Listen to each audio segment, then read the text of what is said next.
Come as a bitch. Yo, il s'est passé tellement de trucs à l'île de l'amour cette semaine. C'est insane. Il y a eu trop de contenu. Mais bon, on va débrief tout ça. Vous allez penser que mes vidéos, c'est juste moi qui parle de Gracia tout le temps, mais on n'a pas le choix, on doit en parler. Je trouve que l'aventure de Gracia, c'est vraiment un bon reflet de ce qu'une minorité doit vivre dans la société. Je vous explique. Je vais faire un contraste entre Gracia et Samuel. On s'entend que Samuel, il fait absolument rien. Il nous donne pas de show. Il est même pas content d'être là. Et pourtant, for some reason, Sandrine veut lui donner une chance de voir le potentiel qu'il offre. Puis elle a choisi lui over Marek. Mais là, si on compare à Gracia, elle doit tellement mettre d'efforts dans cette aventure-là. Imaginez si Gracia agissait exactement comme Samuel. C'est sûr que première élimination, ma girl serait partie. Justement, dans mes vidéos précédentes, j'avais prédit que Gracia serait la dernière choisie parce que la femme la plus foncée, habituellement, c'est tout le temps la dernière à être choisie. Et c'est ça qui est réellement arrivé. Puis là, c'est ça. Elle a dû faire à déjeuner pour Morab, mais d'habitude, c'est le gars qui fait à déjeuner pour la fille. Puis justement, c'est ce que je disais. Le parcours de Gracia, c'est un reflet de ce qui se passe dans la vraie vie par rapport aux minorités. Tu dois tout le temps faire plus d'efforts que le reste du monde. Oui, il faut faire des efforts dans la vie, mais des fois, ça devient chiant quand toi, tu es la personne qui doit tout le temps faire des efforts, puis les autres personnes, they can coast, puis rien faire. Exemple, Samuel. Aucune idée pourquoi il est encore là. Puis là, j'ai un autre contraste à faire avec Samuel. Dans un des épisodes, Isabelle disait « Ah ouais, j'ai vraiment aimé que Ismaël il est venu, puis il m'a massé les pieds, puis il est vraiment entreprenant, et il me démontre son intérêt. » Et pourtant, malgré tous ses efforts, c'est lui qui s'est fait éliminer en premier. Malgré qu'il soit beaucoup plus entreprenant qu'un Samuel, il se fait éliminer en premier. Puis justement, je veux en parler de cette élimination-là. Juste avant l'élimination, on voit Ismaël qui va voir Gracia. « Hey, on est best buddies, hein? » Puis peut-être qu'ils ont coupé au montage, qu'ils se sont dit hey, « Les deux, on est noirs, on devrait se baquer. » And where was that energy à la première cérémonie d'accouplement quand tu avais le choix entre Gracia puis Audrey, puis tu as quand même décidé de choisir Audrey over Gracia. Fait au final, j'étais un peu tourmentée. J'étais pas sûre si j'étais contente que Ismaël soit parti parce que ça démontre encore le pattern qu'une personne en minorité part en premier. Mais en même temps, j'ai été contente que Gracia ait choisi de faire l'aventure pour elle-même puis qu'elle n'ait pas décidé de choisir un ami pour l'île de l'amour. Là. Fait qu'au final, karma is a bitch. Ismaël, tu aurais dû penser à la première cérémonie d'accouplement avec qui tu voulais être. Hein? Tu as décidé de choisir Audrey. So, good for you. Now, you're out of the house. Mais pas good for you, mais vous comprenez ce que je veux dire. Hein? Come as a bitch. Par rapport à Gracia, j'ai trouvé ça vraiment triste dans la deuxième épisode quand elle pleurait aux autres filles puis elle disait « Oh, j'ai l'impression que personne m'aime, you know, que personne me veut. » Puis pourtant, dans la vraie vie, je suis habituée que le monde s'approche de moi puis d'avoir tout le temps ce que je veux. Justement, je crois que dans la vraie vie, elle côtoie probablement du monde qui la ressemble un peu plus, ce qui fait qu'elle attire beaucoup plus le monde. Puis parlons du kiss entre Gracia et Morab, moi, j'ai trouvé ça cringe. Puis je trouve qu'en général, les kiss dans l'île de l'amour, c'est pas mal cringe parce que ça sort de nulle part. Il n'y a pas de build-up, il n'y a pas de moment d'hésitation ou quoi que ce soit pour nous donner envie de regarder ce baiser-là. C'est comme un French qui sort de nulle part. Fait que I was not feeling it. Puis en plus, je sens que Morab choisit Gracia par défaut parce qu'il arrête pas de dire que c'est Gracia qui a fait le premier move. Donc, il est pas intéressé par elle nécessairement. Je pense qu'il y a plus de yeux pour Isabelle qui n'a aucun intérêt pour lui en passant. Là. Puis c'est ça. Fait qu'en général, dans Love Island, je trouve ça vraiment cringy le fait que les baisers se passent sans moment d'anticipation, là, sans nous faire attendre. Puis je vais vous dire, ce que j'aime pas avec la version québécoise, c'est que les épisodes sont beaucoup trop courts. Aux États-Unis puis au UK, les épisodes sont 1 heure de temps, puis même l'épisode de la cérémonie, je pense qu'elle dure 1 heure ou même 1 heure et demie. Là. Le fait que les épisodes soient trop courts fait qu'on passe du coq à l'âne 0 to 100. Fait que des fois, ils parlent de quelque chose, puis tout de suite, on change de sujet, il y a une coupure, puis c'est pas une coupure smooth. Ça paraît que c'est des bouts de conversation. Fait qu'à cause que l'épisode est trop court, l'épisode est comme mal édité, on dirait. Puis là, maintenant, parlons du triangle amoureux Tommy Lee, Audrey, Anna-Maëlle. J'ai vraiment de la misère à lire Tommy Lee puis à comprendre qu'est-ce qu'il veut. Moi, je vais vous dire, ma première impression, c'était que, OK, il était peut-être plus attiré par Anna-Maëlle parce qu'il a passé plus de temps avec elle. Ensuite, il y a eu une attraction pour Audrey, même si son attraction initiale, c'était pour Audrey, mais il voulait pas nécessairement quote-unquote, agir là-dessus, même s'il l'a embrassé à maintes reprises. Il voulait peut-être pas agir là-dessus pour pas avoir l'air d'un douchebag auprès du Québec. Fait que dans la première cérémonie d'accouplement, là, dans le fond, quand Tommy Lee devait choisir une fille, il a choisi Anna-Maëlle.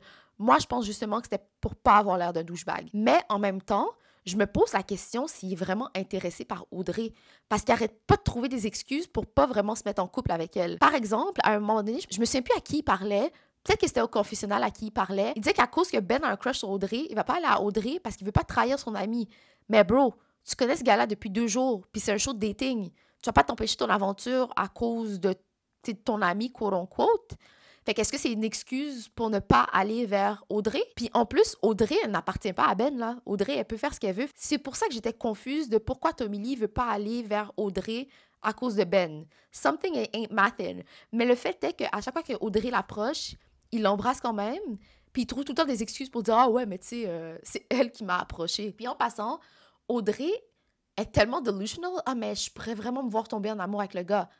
You just met him. Tu viens de le rencontrer. T'es juste attiré par son physique. Tu ne le connais pas. Girl, t'es délusionnelle, là. En quoi tu vas tomber en amour avec lui aussi rapidement? » Guys, puis je sais pas si vous avez capté le shade qu'elle a envoyé à Anna Maëlle. Tu sais, dans le fond, la production nous a vraiment fait un coup de théâtre. À un moment donné, Audrey, elle dit « Ah ouais, tu sais, moi et Tommy Joe, on s'est embrassés. » Puis j'ai failli reculer pour voir « Hein, il me semble que j'ai pas vu cette scène-là. » Puis là, soudainement, on voit que la production nous montre qu'ils nous avaient pas montré cette scène-là, puis que Audrey et Tommy Lee s'étaient embrassés. Puis à un moment donné, Anna Maëlle, elle demande à Audrey « OK, mais est-ce qu'il t'a dit de ne pas me le dire? » Puis là, Audrey, elle dit « Ben, on n'a pas parlé de toi. » That was shade. Ça, là, c'était vraiment shady. Je sais ce que Audrey voulait faire. Audrey, le message qu'elle voulait envoyer à Anna Maëlle, c'est que t'es même pas un thought dans la tête de Tommy Lee. Puis elle l'a fait exprès, comment qu'elle l'a dit sec, là. Il a même pas parlé de toi. Girl, I know what you're doing. You're being shady. Mais Audrey, là, on s'entend qu'elle est vraiment à la chasse, là. À la cérémonie de feu, il a choisi Anna Maëlle. Puis après ça, Audrey est quand même allée voir Tommy Lee pour essayer de le convaincre de changer de décision. Puis à ce moment-là, quand Tommy Lee a décidé de choisir une autre fille, Audrey lui dit, tu sais, moi, je pourrais vraiment tomber en amour avec toi. Mais de où que tu peux tomber en amour avec le gars? Tu le connais depuis une semaine. Girl, you need to sit up down, OK? Puis est-ce qu'on peut parler du awkwardness de Ismaël et Audrey qui, comme, break up? Ismaël arrête pas de dire que c'est lui, là, qui a dit qu'il voulait pas être en couple avec Audrey, puis qu'il avait aucun intérêt, puis que c'est de l'amitié. Non, t'as preemptively cassé avec elle parce que tu savais qu'elle allait te tasser de côté puis qu'elle n'était pas intéressée puis qu'elle était juste intéressée par Tommy Lee, là. Essaye pas de nous en passer une petite vite, là. Tu l'as tassé parce que tu savais que tu allais te faire tasser, là. Essaye pas. Puis le truc avec Ismaël, c'est qu'il arrête pas d'en rajouter. Il arrête pas d'exprimer le fait que c'est lui qui a cassé en premier. On a compris, t'es le big dog. Je me demande comment la production de l'Île de l'amour organise les conversations. C'est tellement awkward parler d'une autre personne qui t'intéresse avec la personne qui a de l'intérêt pour toi. Fait qu'à un moment donné, Marek et Isa parlent, mais Marek dit qu'il a un gros intérêt pour Sandrine. Mais c'est super awkward parce que Isa est quand même intéressée par toi, là. Moi, je pense que la production les force à avoir des conversations, là, c'est clair. Parce que sinon, je dirais pas à la personne qui a un crush sur moi que j'ai un crush sur une autre personne. Ça fait juste pas de sens. En passant, special shout-out au narrateur de Love Island parce que moi, c'est une de mes parties favorites de Love Island, c'est la narration. J'aime tellement ça que le narrateur se moque des candidats. Quand je regardais Love Island USA, là, moi, j'étais crampée dans la saison 2 parce que j'ai trouvé la saison 2 de USA vraiment poche. Mais une chose qui me faisait rire, c'est le narrateur. Kudos to them. Puis en plus, moi, je le trouvais tellement bon, le narrateur. Je suis allée l'écrire sur Instagram pour lui dire « Oh my God, t'es tellement drôle. Je sais pas si c'est toi qui écris la narration de Love Island, mais t'es hilarant. » Puis le gars, il m'a répondu avec un message vocal en utilisant mon vrai nom pour me remercier, puis un long message. Puis je pense qu'il me souhaitait joyeux Noël puis bonne année. J'étais vraiment touchée. J'étais comme, t'avais pas à faire ça. T'avais pas En fait, t'as même pas besoin de acknowledge mon message. Fait que j'ai trouvé ça vraiment sweet qu'il m'a envoyé un message vocal pour me remercier. Tonight on Love Island, Matthew, thanks for the very generous DM. So thank you. I am just now reading it, and I really appreciate it that you took the time to write me. It means the world, and I love that you loved this show as much as I loved making it. That means the world. I, like you, I'm sure you've told me you miss hearing Carrington's name. I miss saying it. So we are on the same page. But again, thank you so much for watching us and supporting the show. It really, really means the world. So thank you. I hope you are safe. I hope your family is safe. Happy New Year. Oh, and I hope you have a great night. Tonight! Anyways, guys, faites tout ce que les youtubeurs disent de faire. Mettez un like, abonnez-vous, laissez un commentaire. Mais réellement, je suis vraiment curieuse d'avoir votre opinion là. Puis, est-ce que vous préférez Love Island? Est-ce que vous préférez OD? So far, les deux nous donnent vraiment un bon show. Donc, on est vraiment choyés cet automne. Anyways, à la prochaine, guys. Bye!